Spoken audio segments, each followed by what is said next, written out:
ప్రజా సంక్షేమ అభివృద్ధి కార్యక్రమాలు ప్రజలకు అందించేందుకు అధికారులు పనితీరు అభినందనీయమని కాకినాడ రూరల్ ఎమ్మెల్యే పంత నానాజీ పేర్కొన్నారు. కాకినాడ రూరల్ నియోజకవర్గం కరపమండల ప్రజా పరిషత్ కార్యాలయంలో మండల సర్వసభ్య సమావేశం నిర్వహించారు. ఎంపీపీ పెంకె శ్రీలక్ష్మి అధ్యక్షతన జరిగిన కార్యక్రమానికి రూరల్ ఎమ్మెల్యే పంత నానాజీ ముఖ్య అతిథిగా పాల్గొన్నారు. సమావేశంలో మండల స్థాయి వివిధ శాఖల అధికారులు ఎండ తీవ్రత దృష్ట్యా ప్రజలకు ఎటువంటి త్రాగునీటి సమస్య రాకుండా చూసుకోవాలని అధికారులకు సూచించారు. ఈ కార్యక్రమంలో MPDO Srinivasa Rao, AMC chairman Ramesh, వివిధ గ్రామాల ఎంపీటీసీలు, సొసైటీ అధ్యక్షులు, మండల స్థాయి అధికారులు తదితరులు పాల్గొన్నారు.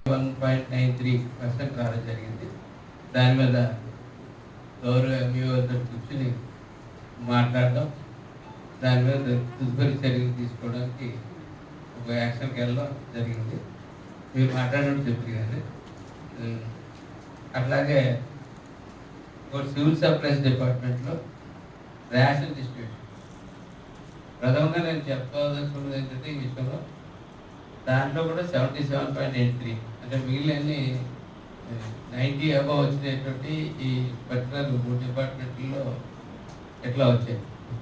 ఎందుకంటే నేను రేషన్ డిస్ట్రిబ్యూషన్లో నేను ఇప్పుడు గమనిస్తాను.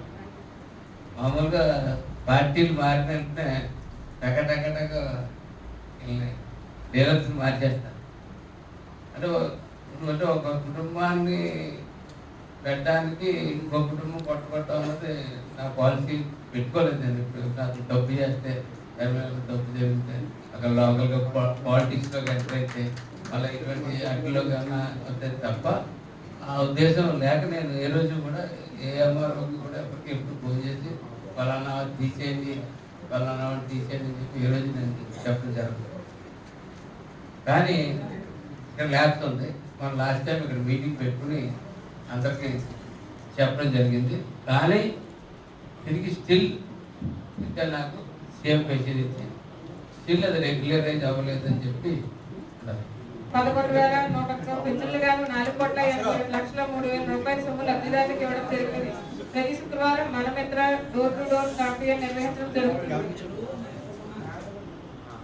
అందజేసేందుకు ఈ వాట్సాప్ గవర్నెన్స్ ఉపయోగపడుతుంది. ఇది అన్ని గ్రామాల్లో ఉన్న ప్రజలు తెలియజేయాల్సిందిగా కోరుతున్నాం. సెషన్స్ 2027లో భాగముగా కర్మమండలం 8 ప్రతి ఇంటిని సందర్శించి వారి డేటాను సహకరిస్తున్నారు. కావున మీ గ్రామాల్లో ఉన్న ప్రజలను సెన్సస్ 2027 గురించి తెలియజేసి ఎన్నిమేటర్లకు సహకరించవలసిందిగా కోరుతున్నాం. కావున ప్రజలు, అధికారులు సమన్వయంతో మండలాన్ని అభివృద్ధి పదంలో నడిపించాలని